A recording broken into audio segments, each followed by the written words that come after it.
Name is Naveen Bhat. For those of you who don't know me, I'm a co-founder and CEO of a company called 25 Years More. We run a series of webinars once a month. This is our second year. Last year we had about 8 or 9 of them. This year we're calling the seminar series the Discover series. And we're focusing on three major topics: finance, adventure, and wellness. And we will cover related subjects whenever possible. And we do it in different formats. Sometimes it's just a presentation. Sometimes it's a combination of a presenter and a host. Like a podcast. So last time it was one. This time the topic is related around finance. And what we are, as a company, what we're trying to do is create a global community of super agers. Several of you who have seen the slide deck are familiar with this particular slide. We are trying to create a community with purpose, and building that, or the purpose is built around four foundational pillars of learn, earn, give, and grow. And we have specific partners who participate on the learn side, on the earn side, and the give and grow. And that provides a framework for creating a purposeful life for the next 25 years of our community. Uh, the topic for today is really tied to ageism and what we can do about it. The name Grayfire is given, one, to represent the gray here or to represent the gray here. And fire refers to either the fire in the belly or the fact that, age does not mean that you're snuffed out, right? I have, in the course of living in the 25-year world, talked to or interviewed more than 500 people so far. And one of the common questions that I see is, it looks like I may be laid off, or my job is highly uncertain, or I have already been laid off, and what can I do next? Most people try to look for another job. And in this environment, that is actually quite tough. So today's presentation is not a sales pitch for anything. It's just an honest conversation about what's going on in the world, on the global hiring platforms. What's the true reality in the post-COVID pandemic era, where a lot of companies are restructuring. They're narrowing their workforce, a lot of it driven by AI and automation. That's creating a major chasm in the employment picture. It's 50s is being called the new 60s, where people, either were going to choose to retire or would be let go or being offered a package, etc. That age is moving to the 50s. On the other hand, 70s is the new 60s in terms of aging and lifespan, health span, etc. So it's creating a chasm where you may or may not have a job or an income source earlier, but you may live longer, which then puts the pressure on what are you going to do during that period of where the chasm is opening. All right. The key message, the presentation is really divided into three areas, three sections. The first one just talks about ageism and what's happening around the world. We've done an extensive amount of research around this.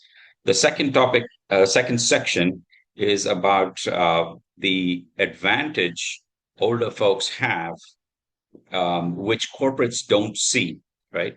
So several people get sidelined or marginalized as you get older, because organizations want a lower cost workforce, younger workforce, etc. But what they're giving up is millions of years of rich experience, and cast aside just because they think that this workforce may not be to their advantage. The third section really talks about what are the ways forward. A person should not just sit back and say there's ageism around the world, so what can I do? It's just hard for me, and accept that reality, but just start doing something about it. So we'll give you two paths forward. And also there could be some hybrid models around those two paths. Neither one is better or worse than the other. And I will talk about all these three. Before I get into the the meat of the presentation in the three sections, I'd also like to highlight the answers we got from the registration section. We asked for three questions. One is, do you see ageism in your workplace? Do you see AI threatening your job? And the third is, do you feel like your past experience and profession prepare you for an entrepreneurial setup or a company startup of any sort? The answers were interesting. It was an even split on the first two questions. Some people saw ageism, some people did not. Some people see AI and other automation tools impacting their job. Some people did not. So it was kind of an even split, just leaning a little bit towards the yes, I do see ageism. But the third question, which was around the um, fact, are you ready for a startup, and does your background and profession allow you to create a startup? It was an overwhelming 98% said yes, we are ready. We do feel that our background allows us to do something. And clearly that's why you're here in this seminar. So I'm very enthused about it. Me and a couple of my other kind of buddies who are in this space, who run our own companies. The challenge that we see is people say, yes, we see ageism, but they're not willing to do anything about it. So this presentation talks about all of these three things, but the follow-up presentation is a lead on from this one, where we start talking about fractionals, fractional work, how you can engage from a legal perspective, what are the laws and limitations in each country, and so on. So you'll see that as well. Okay. So when we start talking about ageism, this is a real problem. If I could get a thumbs up around, how many of you understand what this is, do recognize that this is a global phenomena. This is not limited to any one country. And some of you may have already seen the effects of ageism in your own profession. The only couple of few professions where I don't see the impact. One is if you're in academia and you're in a tenured position and you pretty much have a job guaranteed for the rest of your life. That's one. The second is if you have your own family-run business and you've built it over a fairly long time and you've got a circle of family or friends or whatever around you, and that you can continue. Other than these, most other professions seem to be impacted by ageism. If you are being hired and evaluated by somebody else. But if you're running your own business, you don't get to see that effect at all. Here are some global statistics just so that you understand how real this problem is. The World Economic Forum in 2023 said about 85 million jobs would be displaced by automation by the year 2025. In reality, close to 90 million jobs got displaced by last year, and most of these were mid-career professionals, and the impact on them was disproportionately high.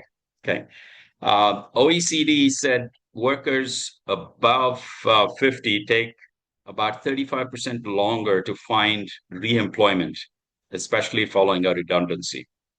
And I have seen many of my friends, some in this group and some outside, who validate this data and say it's really hard. The third piece is the McKinsey Global Institute, which said about 375 million workers will have to change occupational categories, and this will cause a big shift in the white collar professional landscape. So some of the previous revolutions that happened, which was the industrial revolution, the automotive revolution, etc., they caused changes in the blue collar landscape. But the current shift that's happening will cause a major tsunami difference in the white collar landscape. Another interesting report from LinkedIn, which was also corroborated by somebody else, said people over 50 receive 35% less callbacks for equivalent CVs, okay, compared to people under 40. And you may have seen this if any of you are in the job search space, you get quietly ghosted, right? The shifts that happen are fairly subtle. Overqualified becomes a polite rejection mechanism. Culture fit is a coded phrase for age bias. And the corporate ladder, which used to reward people who stayed on the ladder for a fairly long time, no longer find that loyalty returning, giving them any returns. In fact, most of them realize that the corporate ladder is not what it used to be. The duration and lifespan within a corporation is getting shorter and shorter and shorter, almost down to 2 to 3 years, which adds a massive level of uncertainty to your job, right? Um, when we start looking at AARP, which is the American Association of Retired Professionals, which is probably the largest group in the world for retired folks, 78% of workers experienced age discrimination at their workplace. This includes both the white collar and blue collar workers. Harvard Business Review said something very similar to what LinkedIn says, that is, the drop in callback rates for applicants over 50 is significantly higher or significantly lower than those under 35. Okay. And the UK government equalities report basically said there's almost 2 times more likelihood of people leaving the workforce entirely after their job loss, not by choice, but because they just could not find something else that was equivalent, okay, or an equivalent job. And the last and kind of more worrying statistic is the US Bureau of Labor saying that the average time that it takes for somebody over 55 um, to find another job is almost 36 weeks, almost 6 months, right? Compared to around 20 weeks for somebody under 35.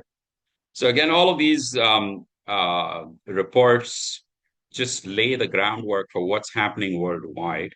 And the impact of this is not just tied to psychological issues, but I mean, not just financial issues, but there are significant psychological issues as well that come along with all of these tectonic shifts. So the first thing that happens from the psychological side is the grief cycle. So the grief cycle really says that the job loss and career displacement after such a long period of employment is really tied to disbelief, anger, and sometimes it's even down to simple things like self-doubt. What did I do wrong? How come nobody believes what I was able to do, what my strengths were? All of a sudden, that is lost. A second element of this is corporate identity loss, right? Most of us who, when we work in a professional institution, we're deeply embedded with titles, teams, expense accounts, perks, hotels, airline status situations, are all parts of our corporate identity. But what happens when that corporate identity is no longer there? The structured life of meetings, Zoom calls, etc., are gone. Your KPIs don't exist. You don't have, performance reviews. None of those exist. So what happens then? Your corporate identity becomes a vacuous force, as they call it. And the third area that I would like to talk about is when this shift is not recognized, right, and not channeled correctly, you start thinking of yourself as more of a victim instead of an architect of a future you. Um, and if you start thinking about re-architecting yourself, I think that mindset allows you to have a significantly more purposeful life in the future. Now, all of this is not gloom and doom.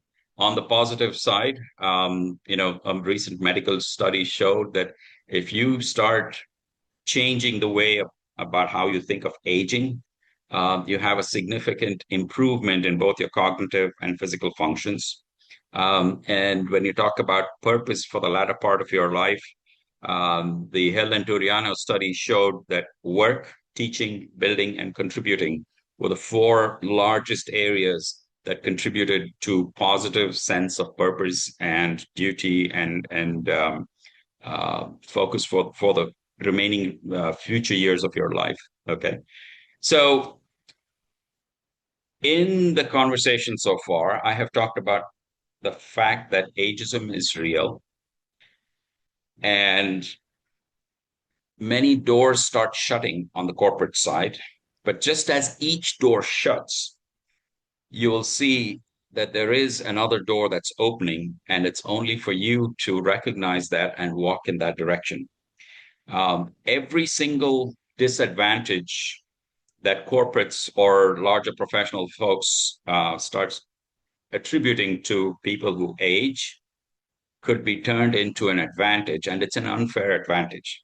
So let's talk about section 2 of the presentation. Okay. This is all about your unfair advantage that you have through years of experience. Okay. The market maybe does not recognize it, the corporate market, the traditional workspaces. Some of the countries do well. Japan, Korea, a couple of the Nordic countries do well, but most of the countries kind of sideline you.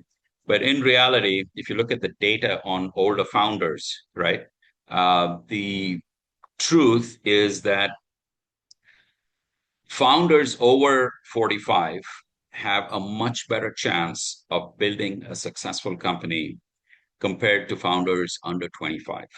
Okay. So this thing about, you know, the Silicon Valley myth about everybody who drops out of Stanford and starts a company turns into a millionaire and a billionaire pretty soon. Is not really true. The average age of a high growth startup is about 47. Okay. And the Harvard Business School also said the founding age was about 45. And I can give you some simple data. KFC, most of you have heard of KFC, Colonel Sanders. Guess when he started? Anybody want to take a guess if you want to go off mute? When he started, Kentucky Fried Chicken. Tim, come on. I'm sure you know this. 67, 67. I probably have, but I would just going to stab a guess at 60 plus. Yep, Just by the 62. logo. There. 62. Yeah, bang on the nose, 62. Vera Wang, who started her fashion design company, she started well after 40. Reid Hoffman, who started LinkedIn, well after 40. Charlie Flint, who founded IBM at 61. Warren Buffett, who started his investment, of course, his investment started when he was 16, but his first billion was when he was past 60. And now he's worth X amounts more.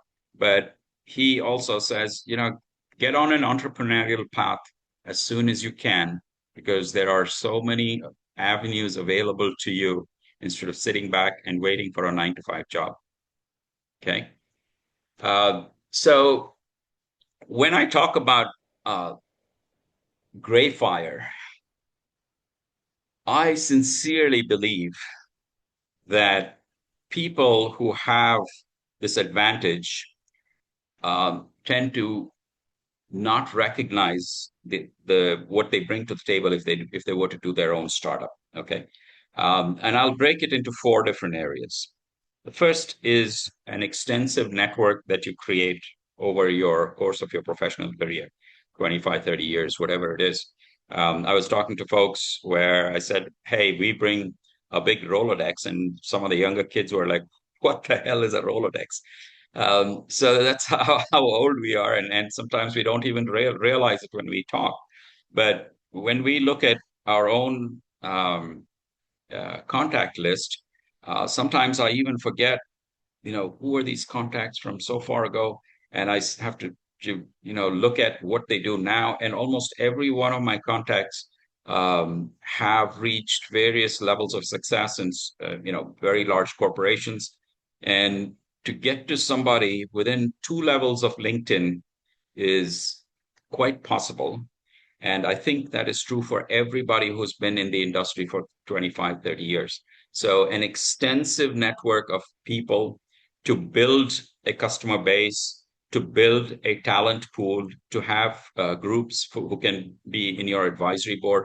All of this cannot be achieved by somebody younger, right? I can see some nodding heads, and you do realize that somebody who's coming out of college or something, trying to build a network like this, it's impossible. So that's when they need to have advisors. They need to have people like us on their teams to help them build out their networks. Now, this is a natural advantage that we all have. Second area is domain expertise. it does not matter what domain we've been working in. Some of the folks, my friends on this call, have been in logistics. Some of them have been in semiconductors. And over a period of 20, 30 years, they know what that domain is really all about, right?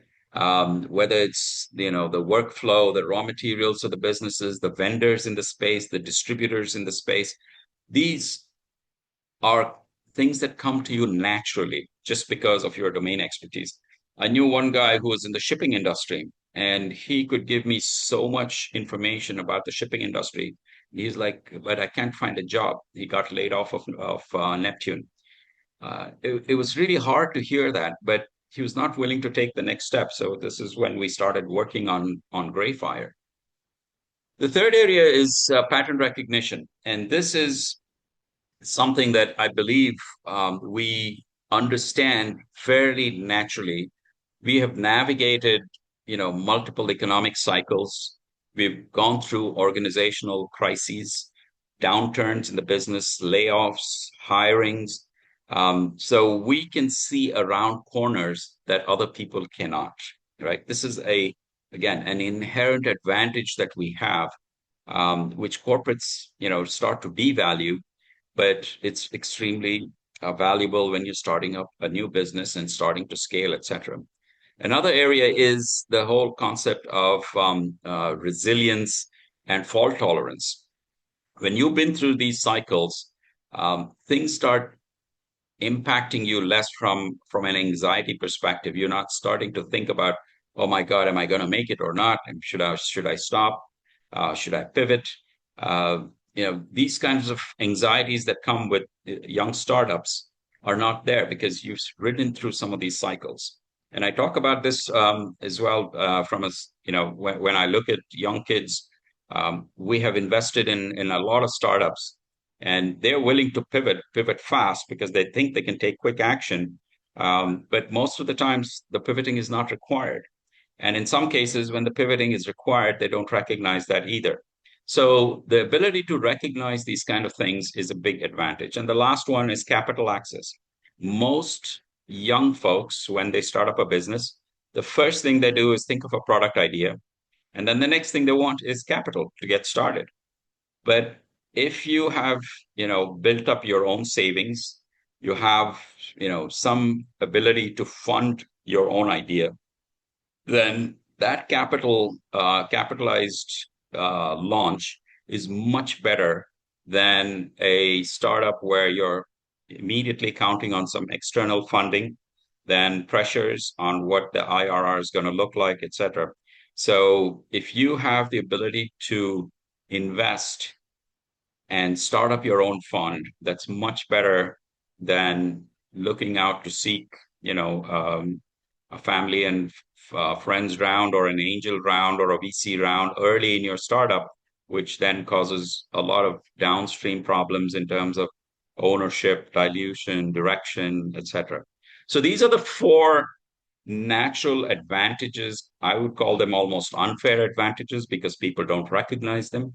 And if you agree with me, feel free to put out on the chat if you see something else or you disagree with me and say, no, these are not exactly right. I don't see these advantages. Feel free to chime in.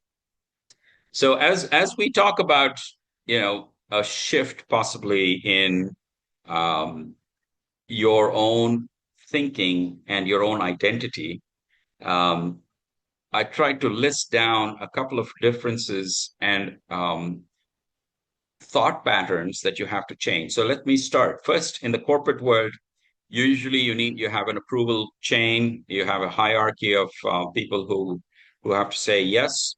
And in a founder world, you just have to make fast decisions with incomplete information.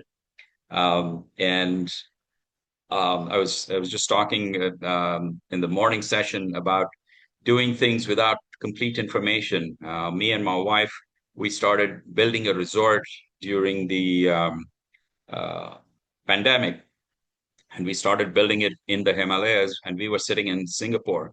And the number of decisions we had to make with incomplete information and some of the mistakes we made were huge. But the outcome of the risks that we took was amazing, right? So a big difference and shift is waiting for approvals to making fast decisions with incomplete information. And you may see these as a few words on a screen, but in reality, when you're unable to make a decision just because you're paralyzed because you don't have all the facts, typically the symptom is that you'll ask for more data. And in a startup, you don't typically have all the data. Second shift that's needed is managing a budget in the corporate world to generating revenue from scratch. This is again a big shift where if you're in a large corporation, you're given a budget, your manager has a budget, your manager's manager has a budget, and they're all trying to manage to that budget. Whereas in a startup, all you're looking for is what are the true sources of revenue you can generate. And if one source of revenue does not pan out, how quickly can you shift to another source of revenue? So it's all on the revenues side and pivoting as fast as possible, making a few decisions, seeing what sticks and ignoring what does not, as opposed to managing to a budget. Third is working with a brand.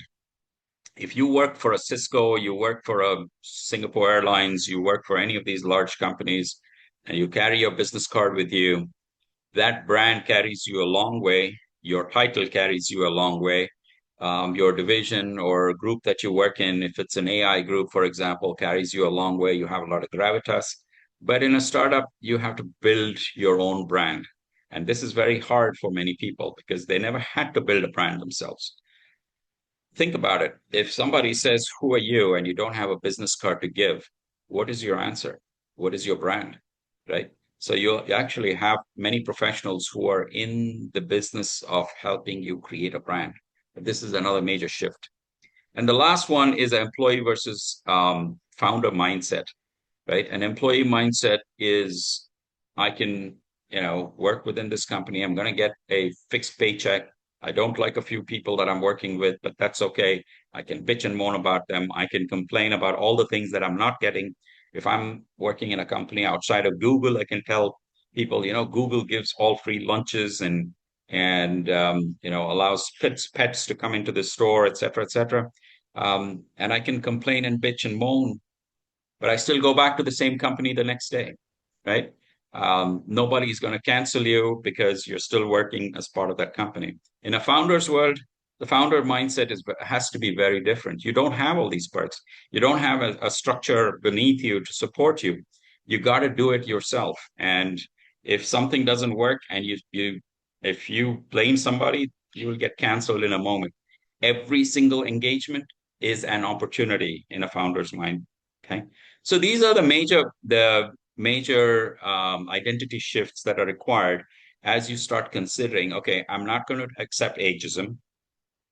I am going to recognize that I've got some amazing unfair advantages, but I got to make some mental shifts to allow myself to walk through that door of opportunity, right? So that takes us to the third section of the presentation, and I think I'm doing reasonably well on time.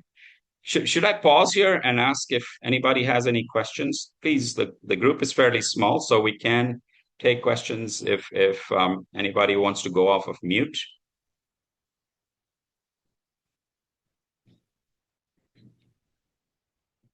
Any questions? Yes. Go ahead. Yeah, Mr. Naveen, I am Wisdom. My name is Wisdom. I would like to check with you that whatever that you currently just highlighted, it has actually ignited the idea that I would love to go into ageism industry. Currently, I am a medical escort or medical concierge. I used to be in oil and gas. So now I'm in medical concierge plus real estate. Many ideas keep coming in after being a team in 25 more years, that kind of thing, and it's very inspiring. So you have encouraged us to come in to become founder and also become business owner, to become somebody that society value, the government value us, and the people who need us also value us. So my sharing is like, because I'm from Chinese school, my command of English Mhm. is always to a certain ceiling and things like that.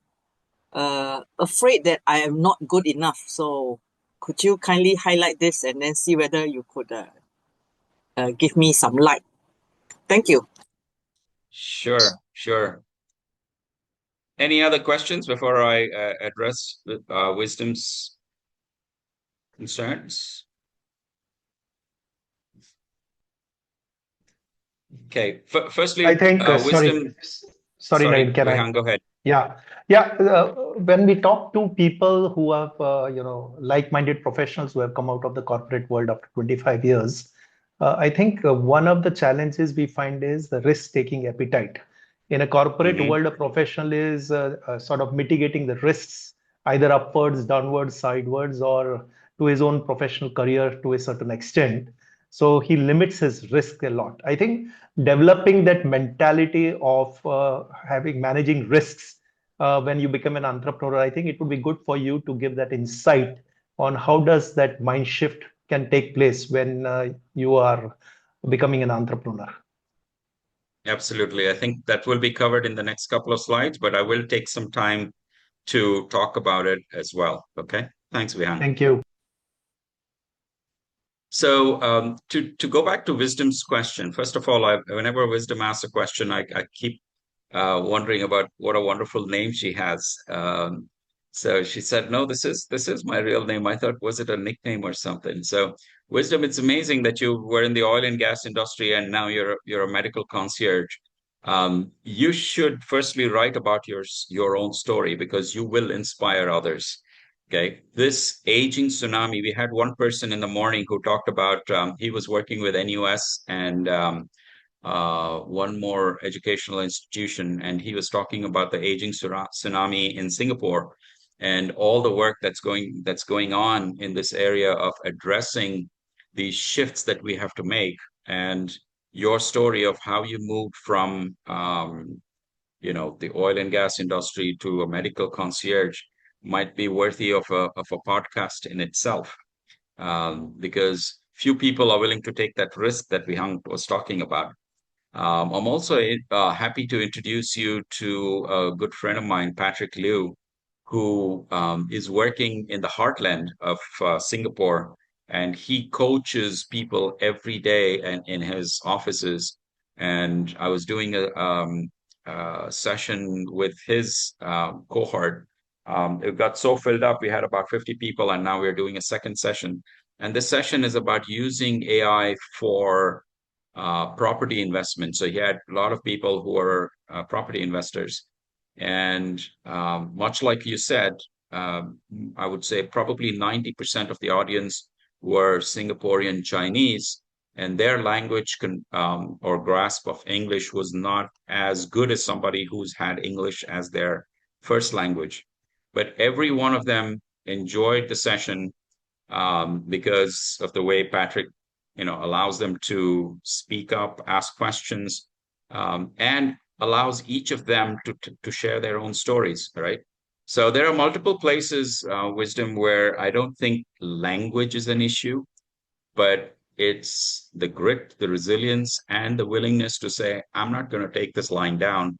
I'm going to do something about it because I've got a long life ahead of me, and I'm not going to just sit back and say, okay, everybody in corporate rejected me, and that devalues myself, right? The sad part about being rejected in your job searches later in life is that it brings a real sense of doubt and puts you in a negative loop of depression, loneliness, and many other things, which I would prefer people get out of by A, talking to one another, B, engaging with groups like our company, 25 years more, where everybody's thinking about what do I do next. Because the answer to this is not very easy. It requires determination, it requires a willingness to engage and execute on a plan, right? So let me go forward with the two bases that I covered. One, that the ageism problem is real. The second is that folks in this group, this demographic, have an unfair advantage. So if you put those two together, question is, what do you do next with that information? So what I'm providing are two paths forward, and there could be a combination of some of these two. And I'm happy to talk about those as well. So the two paths, what am I talking about? One is starting your own company versus starting a consultancy. Okay. Both these are entrepreneurial pathways. Both create independence. Both create income and ownership of your professional future. And depending on your risk appetite, like Vihan said, on your goals, and depending on what energizes you, one or the other or some combination may work for you.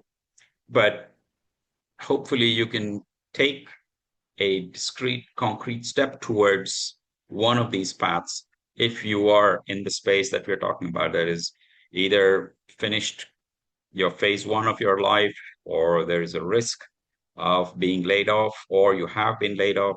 Don't take it, and don't take it sitting back, but do something about it. I think we're still doing good on time. Let me give you the two alternative pathways and the risks associated with them, the time, the revenue associated with them, the capital, scalability, etc., and who's best suited for these paths. And in the morning, people ask me, is one better than the other? Is consultancy less valuable than starting a company? And my clear answer is no, neither one. There is no favorite in these two. They're just different, but they're both paths towards entrepreneurship. So let's look at the revenue timeline. Typically, the revenue timeline of a company, and when I say company, it could be a products company, it could be a services company, or it could be a trading company, it does not matter. But when you start a company, typically the timeline to revenue is 6 to 18 months. Anything less than that is unrealistic. I've been in the investor space for many, many, many years, invested in many companies, and everybody who comes and shows me a hockey stick growth, you know that that's not real at all. The path to revenue on a consultancy is very short because you're using your existing skills, and you just sign up a consulting contract with somebody that you know, and within 30 to 90 days, you can be off and running. And this morning, I had two of my friends who were in that space, who gave up their corporate careers. One was let go, one stepped down, and both of them signed up with short-term consultancies, and they're quite happy doing that. Okay, the capital required is also tied to some risk, medium to high, in starting up a company. So you got to put in some of your own money, or you have to raise money from the outside. But in a consultancy, it's low to minimal capital needs. Okay. So if you have access to capital versus not have access to capital, that could be a determining factor. Scalability as well. So let me start from the right and go back to the left. When you start as consultancy, your scalability possibilities are much, much lower, okay? Because you are counting on yourself, your time, your expertise. And if you want to build a business around that consultancy, either you have to find multiple people with similar skills, or you are limited by your own time, 24 hours in a day cycle kind of thing. However, the scalability on a company when you start is much higher, depending on the type of product you have, depending on the hiring profiles, depending on when you want to exit and so on, and the market conditions. You could build a product, or I mean, a company that can scale much, much better. Risk level, Vihan, to answer your question, if you start a consultancy of some sort, the risk is much lower. Okay. You start off small and you decide if you want to grow and how much you want to grow, etc. Needs of capital are small, but the risk level of starting a company is a little bit higher. Again, it doesn't have to be that you have to, every company that started has to be a unicorn. You can do it in a controlled manner, but definitely the risks of starting a company are a little higher. What about identity shift? We talked about identity shifts and the various elements of the identity shift. The identity shift required when you're starting a company, much, much higher, right? Because and I'll tell you, my wife and I, we started a resort in the Himalayas that I talked about.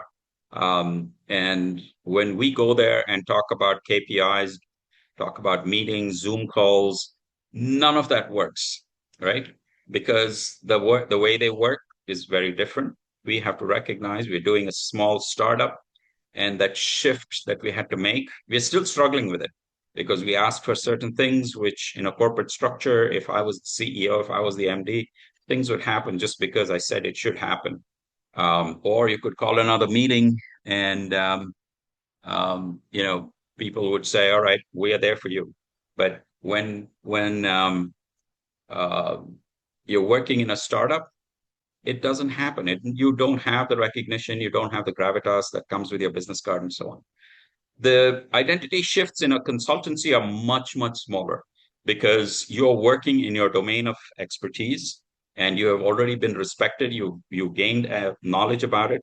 And most likely you'll get a consulting gig only because of that domain expertise. So your shifts that you have to make are much smaller. You have to allow more for pipeline build and so on when you do a consultancy. When people who are experts in a domain still are working on a project, they forget that the revenue for a consultancy comes in chunks.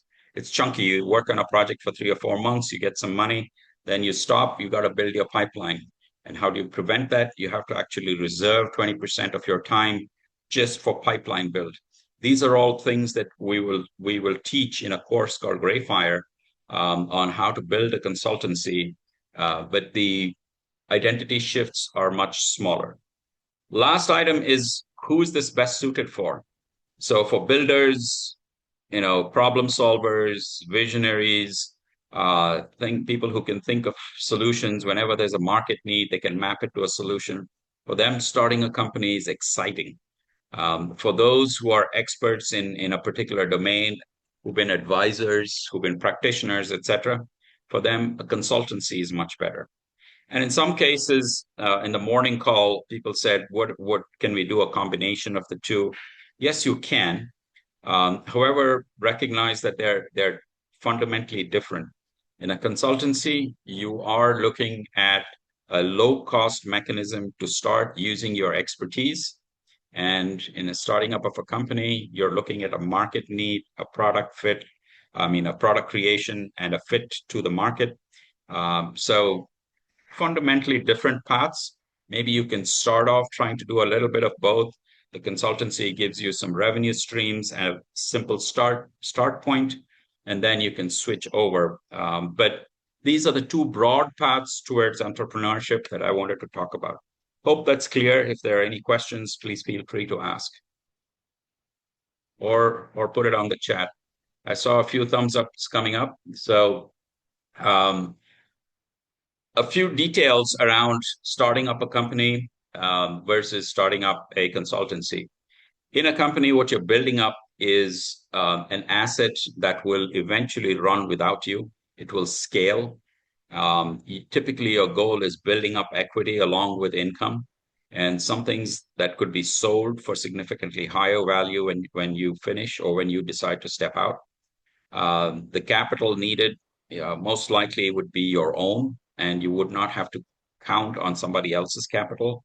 And a capitalized launch with your own money is so much better when you can sustain for 2 or 3 years, because that'll give you all the freedom to kind of run it in the direction that you want, as opposed to somebody else who comes in, puts in a bit of money, and gives you infinite wisdom about things that they really don't have any idea about.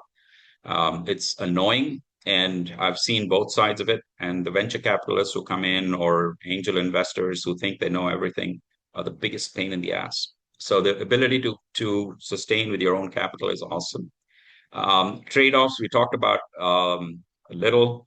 When you have a company, income will be delayed. So you may not have an income for 6 to 18 months. So you will have to do things on a much reduced level, probably not fly business, probably fly budget airlines, stay in smaller hotels, think about restaurants that are not so fancy, but the asset buildup is usually going to be so rewarding that you will have a story to tell, right? When we started out, oh my God, we had to scramble for every penny, etc. And you'll hear every startup company talk about it. And it's almost fun to do it, right? When you step off your high pedestal of your corporate life and then have to struggle a bit. First few days, first few months, it's annoying, but then it becomes fun, right? And then what you need to start is you have to have a very clear, validated problem from your industry.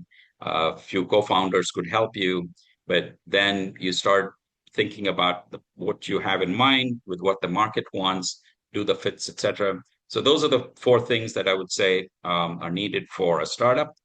From a consultancy standpoint, very different, right? Um, what it looks like, mostly getting into advisory board positions, maybe. You could be looking at fractionals. And in fact, as I said, the next talk in May is from a company that does a lot of fractional hires. So please make it a point to tell yourself to join and to tell your friends, because the fractional executive opportunities that are coming up again is going to be a wave. Today, most countries cannot handle fractionals. Most companies cannot handle fractionals, mainly because their legal constructs, their IP constructs, their IT constructs, employment constructs are all not geared towards fractionals. So people will say, I'm doing a fractional job, but really they may not even be legal. Okay. So depending on which country, which company, etc., there are some loopholes, some pitfalls that you got to be aware of. Moonlighting, for example, is some people think of it as fractionals, but it's not. Moonlighting is illegal in most countries. And the trade-offs that you have, sometimes your income is capped by the hours unless you can build a team in the consulting space. I lost my. Um, and the thing that you need to start a consulting, any consulting type of company is not when somebody says, what do you do? It's not that I do consulting, but I help this kind of client solve this kind of problem. If you have that very clear in your mind, I think you're very well set up for a professional consulting engagement. Okay, so these are some of the pros and cons of starting a company versus starting a consultancy, but both of these take you to a journey of entrepreneurship that hopefully we can trigger those ideas, inspire you. I, for one, have gone from angel investor to you know being a serial entrepreneur myself. One of the two people on the call in the morning, one lady who runs something called Epic Angels. She's also shifted her attention to teaching classes like this for entrepreneurs, for older entrepreneurs. And we have a 4-week transformational class to go from a corporate professional to a founder, right? We call this GreyFire. It's an 8-week class, but with 4 training weeks and 4 weeks in between for work by yourself. The first week is all about what I call, your backpack has to be unloaded from the corporate stuff that you have learned, and you have to unlearn, right? So that's a reality reset. The second week will be focused on an ideation sprint. So the ideation sprint allows you to think in terms of different ideas, allows you to put together and document 5 to 10 ideas, which is not easy as it sounds. It's really tough. And then creating simple business plans around those ideas. Then the approach of shortening those ideas into 1 or maybe 2 that you actually want to take to a company structure. Then the third week is about selection of those ideas and starting the co-founding work, finding a person in your cohort that you will want to start with, and maybe find other people in other domains that can help you get started, right? Potential co-founders. And week 4 is build and launch. This is where you start thinking about incorporation, your legal, your share allocation structure, et cetera, where you're going to think of incorporating which countries. All of that will be covered in week 4. This is a 4-week class. And I said it has 8 calendar weeks. But we are not keen on running this on a mass scale. We'll take only about 6 people or max of 10. So we're talking to various groups. And if any of you are interested in this, please raise your hand here or contact us. And we will help you, enroll in a class like this that, says, hey, listen, I'm ready to build something for myself. I'm not going to sit back and take it. I have tons of experience. I have ideas. I have motivation. I have fire in my belly, and I've got great stuff up here, and I'm ready to take on Grayfire, right? So if that's the case, your next chapter starts. No reason to wait. Get started. Connect with us, and we'll help you take you there. Okay. So that's it. We have 6 more minutes for questions, answers, anything on the chat channel. I think there's only one so far. So its pattern recognition is now out the window from an external perspective, but from an internal perspective, it's an advantage. Absolutely true.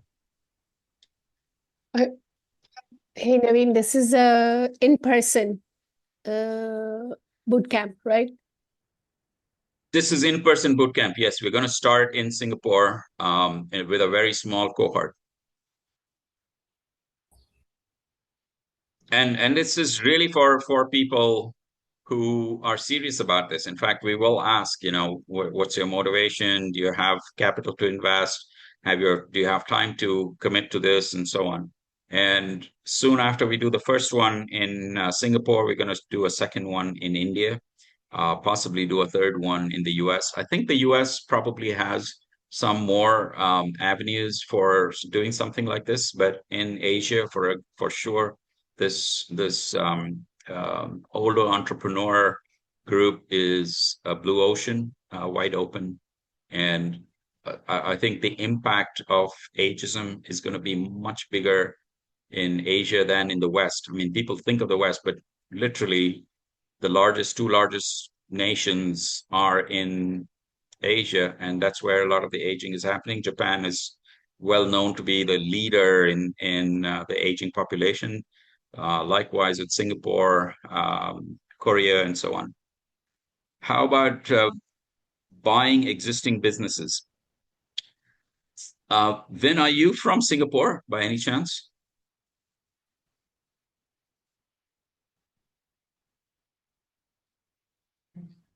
I just see Vin. Yes. The reason, Hi, Naveen. reason I Yes. was Yeah, the reason I was asking is because this is a major issue in Singapore. There are lots of people say entrepreneurism and all of this happens mainly in Silicon Valley. No, it's not. People in Singapore, people in all parts of Asia, India, China, they're all entrepreneurial. It's just not in the way that Silicon Valley defines it. So why am I saying that? In Singapore, there's a lot of businesses that have been started by um, folks who needed a living, or basically the source of income, etc. And now they've grown it for 30, 40 years, but their children don't want to continue that line of business. It could be as simple as a bakery, it could be a hawker center, it could be a construction lift company that you started. But in Singapore, there's a whole bunch of existing businesses that are looking for new owners and buyers because their kids don't want to do it anymore. So your question is spot on. I think if you start looking for businesses to buy, there will be many of them, but they will be traditional brick and mortar businesses. Okay. There will be situations where people have built this up for 30 or 40 years. They don't know how to digitize, they don't know how to modernize, they don't have their next generation to pick it up and run. And they've just, you know, been with it for too long and they want to move on to something else. So yes, absolutely buying existing businesses is an amazing way to go about it because then you don't have to build the infrastructure, but you have to have the guts to modernize and the capital to digitalize. Thank you. Thank you.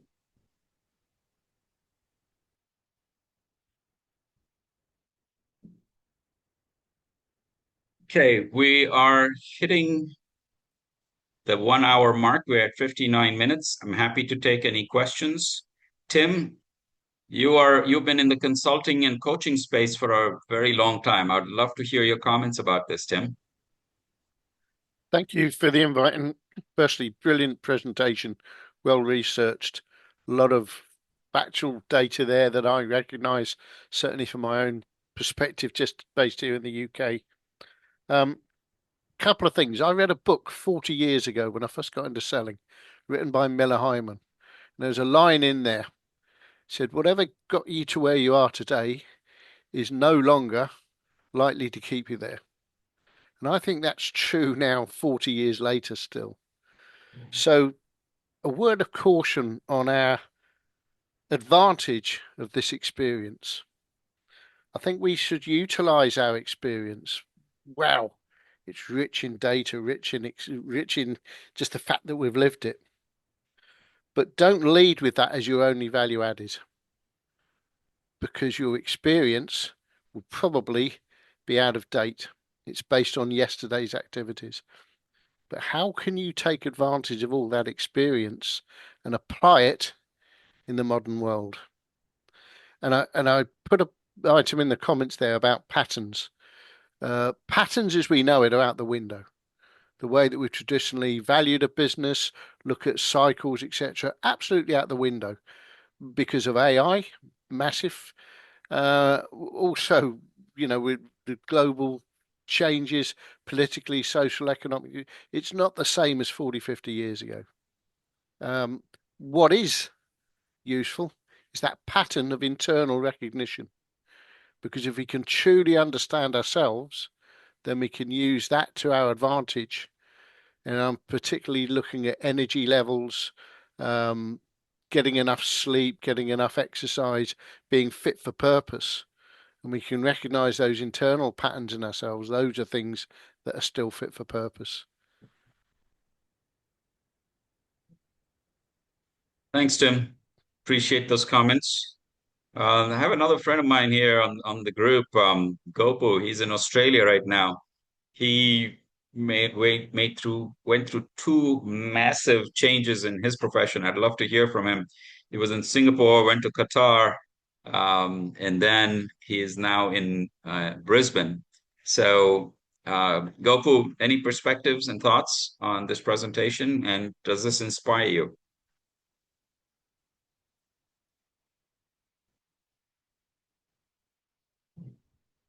Did we lose him? He may not be able to come online, so. Oh, it's possible. He might be at work. Anyway, folks, please write to us. This is at the top of the hour, so we are done. I'm happy to take any private questions. Happy to sign you up for anything that you wanted to learn in terms of Project Grayfire, and hopefully set you up on an entrepreneurial journey that you will look back in 5 to 10 years and say, you know what? There was this one presentation I came to and I got inspired. I heard Tim, I heard Naveen, and I decided to do something for myself. And now I'm on a journey that I'm never going to go back on. So wish you all luck. Thank you for attending. See you guys. Bye-bye.